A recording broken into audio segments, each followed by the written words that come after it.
G'day guys, today we are talking about the Penlay Row. Now the reason why I call this a Penlay Row and not say a dead start row, although potentially it could be named a dead start row, is because of the fact that I want to differentiate, whatever the word is, can't say it, distinguish between the two. That with a Penlay Row I actually want you to start off the ground, whereas we're a dead start row probably will want to start in a bent over row position.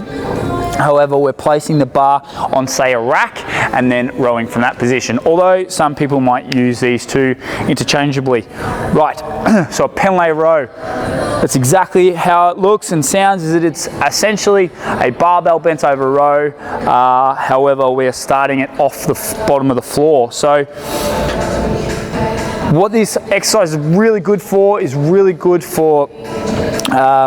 getting yourself nice and set up, because it in the bottom part of the deadlift, because it requires you to stay in this position. So if you can get comfortable in this position, it's going to make starting in the bottom part of the conventional deadlift a lot easier. On top of that, is going to make your back grow, because it is a very strict formed exercise, and the reason being is that if your form is off, then there's a fair chance that you may hurt yourself. So let's discuss how we want to set this up. Now, like I said before, it is suggested that we go into a conventional stance of the deadlift because of the fact that we need to obviously row. Now, you can do this exercise pronated or supinated. So for those who don't know, supinated is with your hands underneath the bar, so you can come in and grab a hold of the bar underneath. Pronated is where your hands are over the top and nice and secure like so. Great way to remember this is you hold a bowl of soup like so, supinated, and then obviously pronated would be the opposite to that. Right, so setting up. What we want to do with our feet first and foremost is we want to create, what we want to do with our body is remember our acronym STEP, okay? And in STEP, we want to create stability through the working joints, we want tension through the working muscles, and then we want to execute rep after rep the same way we do number one as we do as our last rep, whether that be 10, 12, 20, whatever the case may be. And then our last for P is performance. That's when we track and jot down how many reps we got and how many and how much weight we got. Right, so setting up. We want to start in the conventional deadlift position, and we want to first of all stabilize these hips. So we're going to screw our feet into the ground, or as if we've got a piece of paper underneath our feet, and we're going to tear that apart. We're going to allow these knees to come out, and we're going to fall into our hips. Now from this position, we are not to move. Okay, we want this to be our stable base, because this here is where we're going to be pulling from each and every rep. Okay, so our back, what are we doing with our back now that we've stabilized our lower portion? We are looking to pull our shoulder blades back and down. When we do this, we're going to be in this position. However, you can see that when I do this, I get into thoracic extension, right? You can see me push my chest up, which is fine. However, we just need to counteract that with our subconscious switching on our core, okay, or switching on our abdominals by simply thinking about pulling shoulder blades back and down, but we also want to block that up. So we want that to come down, and this is the position we're going to row from. Now, what you'll notice, it'll feel as if you have a rounded spine, that you're in this position here. However, if we go like so, and I pull my shoulder blades back and down, you can see, first of all, if I'm in this position, okay, and I'm in like that, you can see how much force is pushing out towards the ground, and a couple things may happen. One, real worst case scenario, you might herniate your stomach, so you might have something push through your abdominal muscles, but more likely, you're going to get lower back tension and soreness and stiffness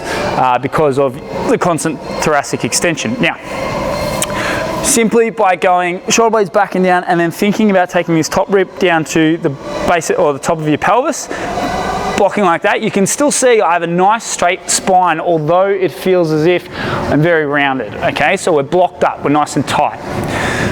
Now, when we are blocking up to our abs, This is the importance and why we need our knees to go out, is that we need to allow room for our midsection to fall between our feet when we're in this position, okay? So if my knees are in tight, there's not much room for me to go if I'm reaching down, and you can see that I'm starting to round. Whereas if I just open up those knees a little bit more, sit in, it allows my stomach some room, and I am in this position and I can hold nice and tight like so. So it's a much better and stable position. So again, screw your feet in as if you're tearing a piece of paper off the floor. That'll activate our glutes in the lower portion of this lift. Our knees are going to go out. We're going to pull our shoulder blades back and down and take that big breath in. Okay.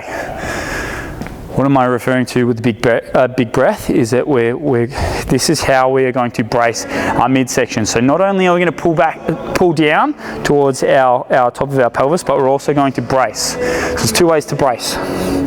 One, or two popular cues that I use to brace. One is that we are bracing for impact. So as if someone's going to give you a little jab in the tummy, you're going to brace for that, right? Number two is we're going to take a big deep breath into the belly. So a lot of people breathe through their shoulders. So go, and you could sit there right now and think about your breath. So are you breathing up and down like this, or are you breathing down into your diaphragm? Ideally, we'd want you to breathe into your diaphragm. So the cue I use is take a big deep breath through your belly and then blow out as if you're trying to blow out a belt. So pretend that you've tied a belt around your stomach and we're going to push against that belt to blow it off. Okay, so that there is how you want to brace. So again, we're going to screw our feet in, tear the piece of paper apart, allow our knees to push out. We're going to pull our shoulder blades back and down, and we're going to enter thoracic extension, but then we're going to block that up so we're nice and tight. We're going to take a big deep breath in, brace, and then from this position we're going to row to our chest. Now you can see that I have gone with a pronated grip over the top. However, supinated grip will work just as much, but you can see that with my elbows they're going to want to drive my knees in, so we might need to take our hands a little wider when we do this. You could do the same with a pronated grip, so if you want to go a thumb width out and pull from there, that is no worries, or you can go a bit closer. I like a little bit closer with this, just purely because it gets my lats a little bit more involved. I know that when I talk about rows, I say that it's all about retraction, and so if I want to work my lats, that I'll do chin ups and lat pull downs and things like that in order to grow my lats. However, in this particular instance, I just want to keep maybe a little bit more tension through the lats, just to make sure that my lower back isn't too exposed, because obviously we're in such a vulnerable position rowing from this position here.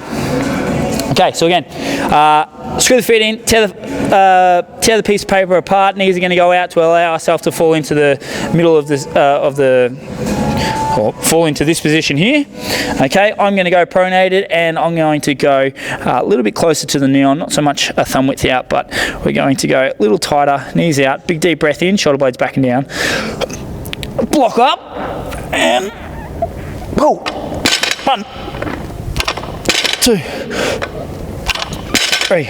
Okay, you can see I fell into, or I dropped my hips a bit. That's just natural reaction for my deadlift, but we do want to be a little bit more over the top of the bar for this one. So normal deadlift position, we're going to be up tall, we're going to be up a little bit taller and allow our knees to come slightly forward of the arms. This position, we're going to push our knees out and have nice and tall shins, and we're just going to think about taking this bar to our chest. So we could probably start with a straighter back and maybe our hips a little bit higher in this position. And team, that there is how you want to go about executing your Penlay Row.